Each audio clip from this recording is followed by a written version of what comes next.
할렐루야. 하나님 말씀 앞에 나오신 아름다운 가족 여러분 모두를 축복하고 사랑합니다. 5월달이 또 시작되었고 새로운 한 주가 시작되었습니다. 하나님께서 우리 성도님들을 너무나 사랑하시고 축복하십니다. 이번 한 달도 하나님의 말씀입니다. 말씀 붙들고 예수님 십자가 바라보시면서 주님 주시는 평강과 위로와 하늘의 또 은혜를 충만하게 누리시는 복된 한 달 되시기를 기도하겠습니다. 5월 3일 화요일 새벽 예배 하나님 앞에 드리시겠습니다. 사랑과 자비가 풍성하신 하나님 아버지, 오늘도 변함없이 새벽 제단을 쌓게 하시고 하나님의 말씀을 사목케 하시니 참으로 감사를 드립니다. 하나님의 말씀은 생명이요 빛이라고 하셨사오니 이 말씀을 대면하는 우리의 심령에 하나님의 빛으로 조명케 하사 모든 어려움과 두려움과 절망은 다 사라지게 하여 주시옵소서. 실제로 그러한 능력과 은혜를 베푸시는 하나님의 말씀을 경험하게 하시고 우리 성도님들 살아서 역사하시는 하나님 날마다 체험하여 풍성한 간증이 넘쳐나게 하여 주시옵소서. 예수님의 이름으로 기도하옵나이다. 아멘. 자, 오늘부터는 이제 고린도전서의 말씀 보겠습니다. 고린도전서 1장 18절에서 25절의 말씀 보시겠습니다. 고린도전서 1장 18절에서 25절. 저희 새벽 예배는 생명의 삶을 갖고 말씀을 나눕니다. 생명의 삶 5월 3일 날짜 보시면 되겠습니다. 십자가의 도가 멸망하는 자들에게는 미련한 것이요 구원을 받는 우리에게는 하나님의 능력이라. 기록된 바 내가 지혜 있는 자들의 지혜를 멸하고 총명한 자들의 총명을 패하리라 하였으니 지혜 있는 자가 어디 있느냐 선비가 어디 있느냐 이 세대의 변론가가 어디 있느냐 하나님께서 이 세상의 지혜를 미련하게 하신 것이 아니냐. 하나님의 지혜에 있어서는 이 세상이 자기 지혜로 하나님을 알지 못하므로 하나님께서 전도에 미련한 것으로 믿는 자들을 구원하시기를 기뻐하셨도다.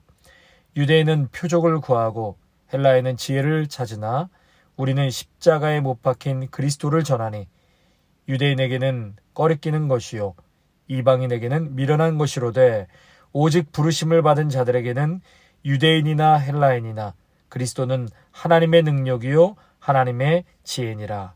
하나님의 어리석음이 사람보다 지혜롭고 하나님의 약하심이 사람보다 강하니라. 아멘. 먼저는 간단하게 고린도 전후서의 개론을 살펴보도록 하겠습니다. 고린도 전후서는 사도 바울이 고린도 교회에게 보낸 편지입니다. 바울이 2차 선교 여행을 다니던 중에 그리스 아테네라는 도시를 가게 되거든요. 이제 거기서 고린도까지는 굉장히 가깝습니다. 사도행전 17장 16절 이하를 보시면 바울이 아데네에 갔다고 했는데 그 아덴이 지금의 그리스이지요. 그 아덴에 가서 많은 사람들을 기다리는 중에 그 성에 우상이 가득한 것을 보고 마음에 격분했다라고 했습니다.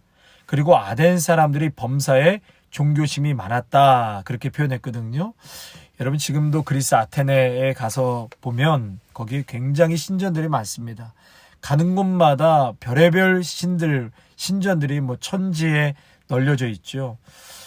그래서 그들에게는 참 종교심이 많은 그러한 도시의 사람들이었다라고 바울이 표현했고요. 또 그 아데네는 그리스에는 예수님이 오시기 400년 전에 이미 소크라테스가 있었고 아리스토텔레스가 있었습니다. 쟁쟁한 철학자들, 위인들을 많이 배출했던 도시고요. 또 그 땅은 의학과 철학과 또 천문학 등이 굉장히 발달되어 있는 도시였습니다. 우리 성도님들 그 그리스 아테네 하면은 아마 많이 보셨을 겁니다. 언덕 위에 이 파르테논 신전이라고 하얀색으로 큰 기둥들이 수십 개가 세워져 있는 그 신전, 또 아폴로 신전, 가는 곳마다 아주 웅장하게 신전들이 지어져 있죠. 굉장히 복잡하고 화려한 그런 도시라고 할 수 있습니다. 바로 이 아테네에서 한 60km 떨어진 곳에 고린도라는 도시가 있는데 항구 도시고요. 해상교통과 무역의 중심지라고 할 수 있습니다. 이 고린도에는 사랑의 여신이라고 해서 아프로디테 신전이 있었는데 여기에 약 1000명이 되는 여사제들이 항상 대기하고 있었습니다. 말이 여사제지요. 몸을 파는 여자들이었습니다. 그들은 신전 안에서 온갖 음행들을 함으로 신에게 복을 받는다.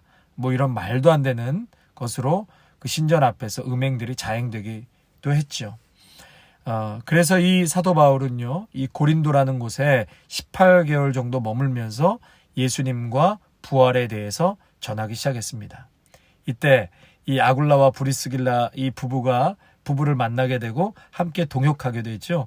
이 부부의 도움으로 가정교회들을 고린도에 세우기 시작합니다.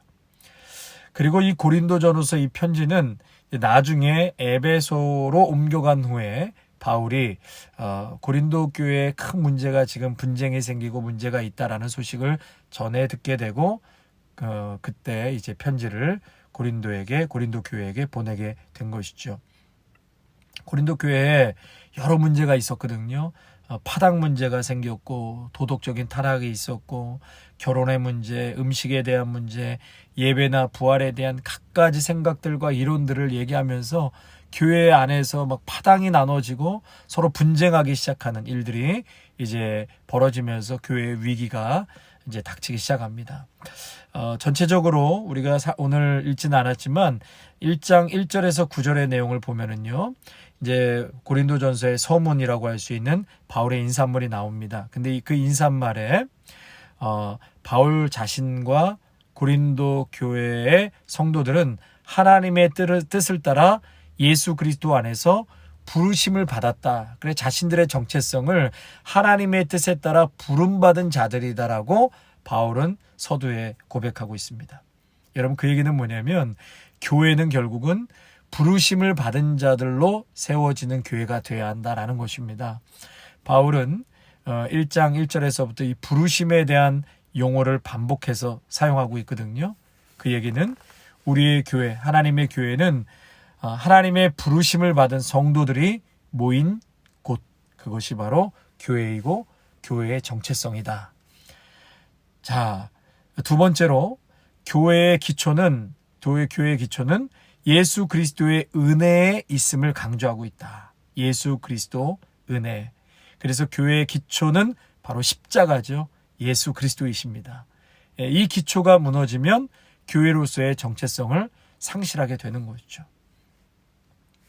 그래서 이 교회의 존재 설립 목적은 하나님의 부르심이라고 했습니다. 그러니까 사람의 필요가 먼저가 될 수 없고 하나님의 뜻과 거룩한 부르심에 따라 교회는 움직여 가야 하는 것이죠. 사람의 뜻이 아닌 뭐라고요? 하나님의 뜻, 하나님의 부르심에 맞춰서 교회는 가는 것이다. 자, 세 번째로요. 교회는 예수 그리스도와 교제하는 것이 교회다 했습니다. 주님의 성도는 매일 우리 주님과 교제하는 것이 매우 중요한 것이죠. 이 새벽 제단을 통해서 또 우리 성도님들 매일 말씀 묵상하고 기도를 통해서 매일 주님과 끊임없이 교제할 때 믿음의 견고함이 유지될 줄로 믿습니다. 계속해서 이제 10절과 17절의 내용은 교회 안에서는 이제 분쟁이 없어야 한다라는 것을 말하고 있습니다. 지금 고린도 교회에서는 이 분쟁이 막 생겼는데요.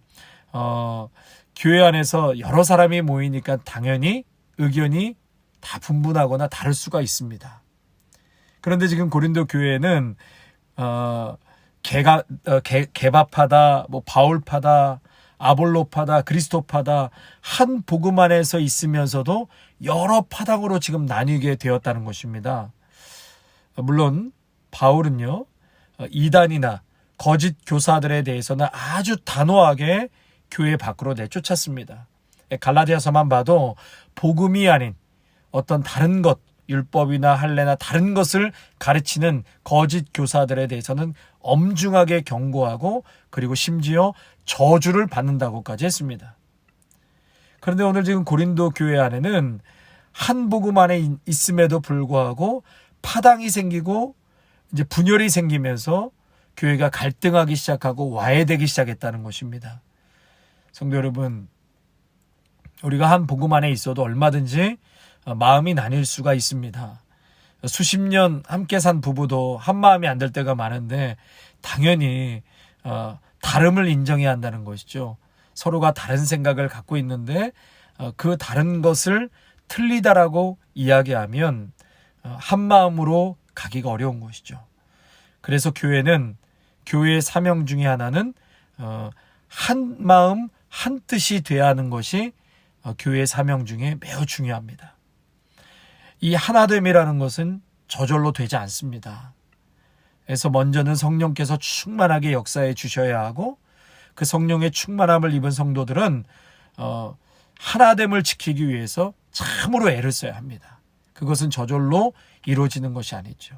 그 하나됨을 지키기 위해서 믿음의 성도는 오늘도 양보하고 또 내 것도 내려놓고 상대방을 또 이해하고 내 말과 마음과 뜻을 늘 겸손의 위치에 두시기를 바랍니다.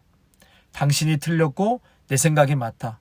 계속해서 그러한 접근으로 내가 우기고 따지고 관철시키려고 한다면 교회는 결국 파당이 나눠지고 깨질 수밖에 없습니다.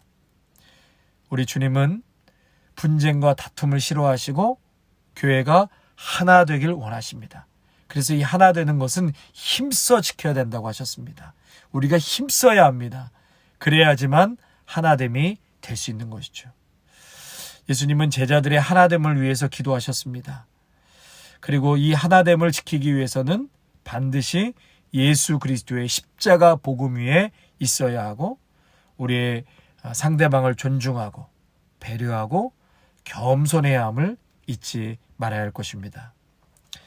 오늘 본문 18절에서 25절 이 내용은 그렇다면 고린도 교회의 그 분열의 원인은 무엇인가? 바울이 지금 진단을 내렸는데요. 그 진단은 성도들이 세상의 지혜를 따르고 있다는 것입니다.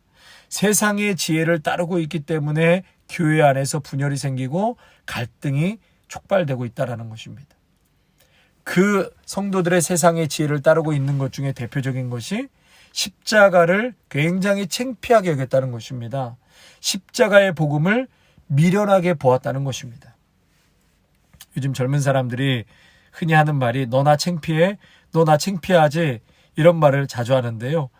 지금 고린도 교회 성도들이 십자가를 굉장히 창피하게 여겼습니다. 오늘 성경에 보니까 미련한 것이라고 했거든요.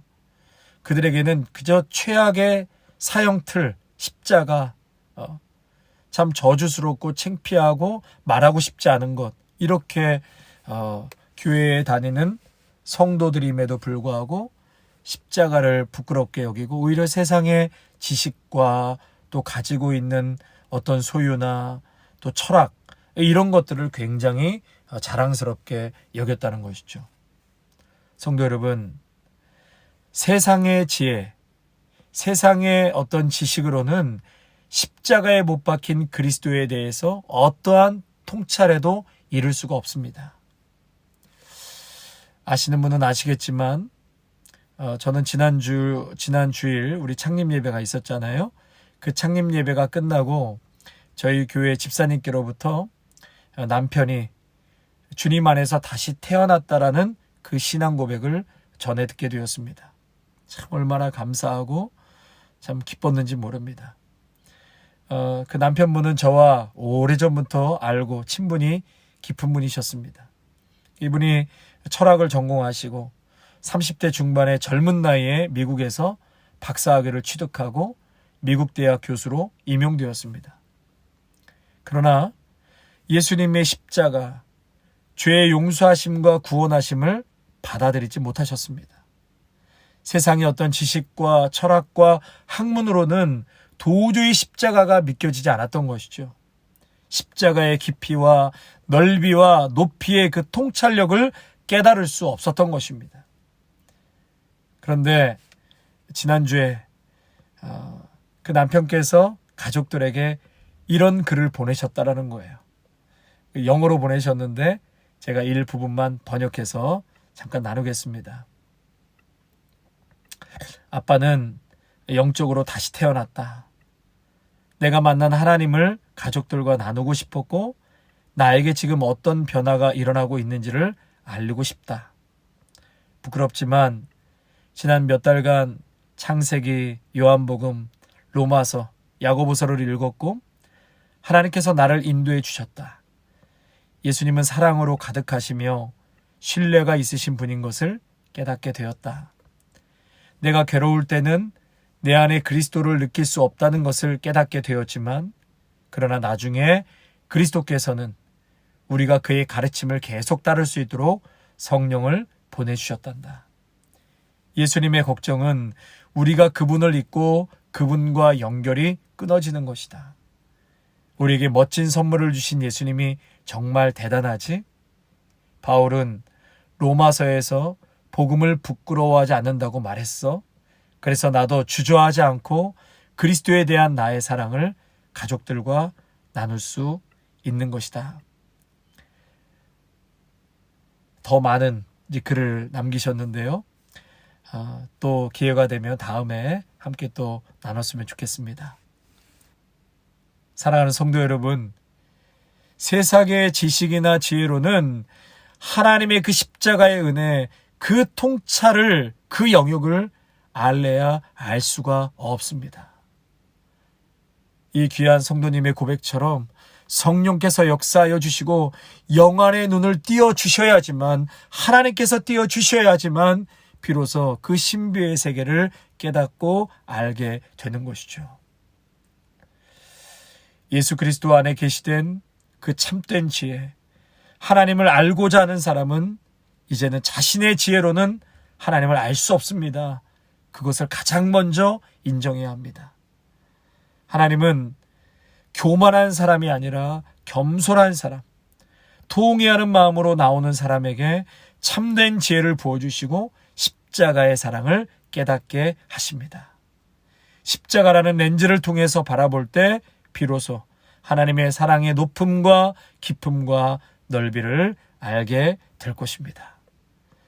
오늘 하루도 하나님의 이 귀한 말씀 붙드시고 여러분 겸손하게 하나됨을 지키시고 또 예수 그리스도의 그 신비의 비밀을 오늘도 성령님께서 역사하심으로 그 깊이와 넓이와 높이를 깨달아 오늘도 감사와 또 기쁨으로 살아가시는 우리 귀한 성도님들이 다 되시기를 주님의 이름으로 축원합니다. 찬송가 91장 슬픈 마음 있는 사람 찬양하시겠습니다.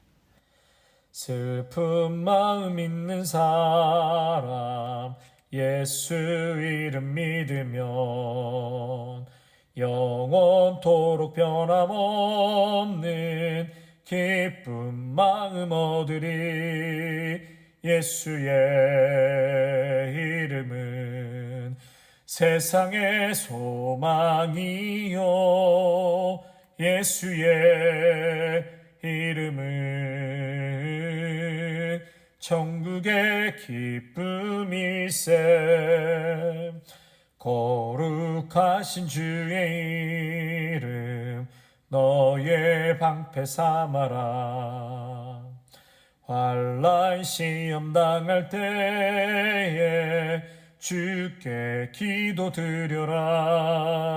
예수의 이름은 세상의 소망이요 예수의 이름은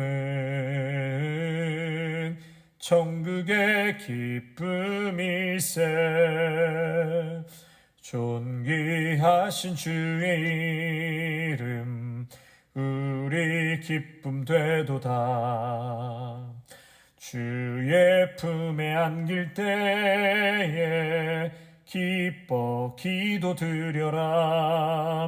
예수의 이름은 세상의 소망이요 예수의 이름은 천국의 기쁨일세. 우리 갈 길 다간 후에 보좌 앞에 나가 왕의 왕께 경배하며 면류관을 드리리. 예수의 이름은 세상의 소망이요 예수의 이름은 천국의 기쁨일세.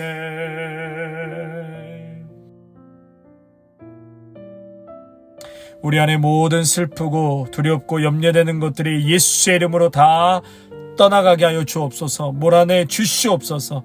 성령으로 충만케 하여 주시고 속사람을 강건케 하여 주셔서 오늘도 크신 하나님, 모든 문제와 두려움보다도 더 크신 하나님께서 나와 함께 하시고 내 등 뒤에 계시다는 것을 믿고 믿음으로 이 세상을 담대하게 살아내게 하여 주시옵소서. 하나님의 뜻에 따라 우리를 부르셨기에 하나님 우리의 몸된 교회를 사랑으로 섬기게 하시고 예수 그리스도의 십자가 위에 우리의 교회가 세워지게 하시고 그 부르심에 따라 하나님의 뜻에 따라 순종하며 하나님의 뜻을 이루며 갈 수 있는 우리 아름다운 교회가 되게 하여 주시옵소서.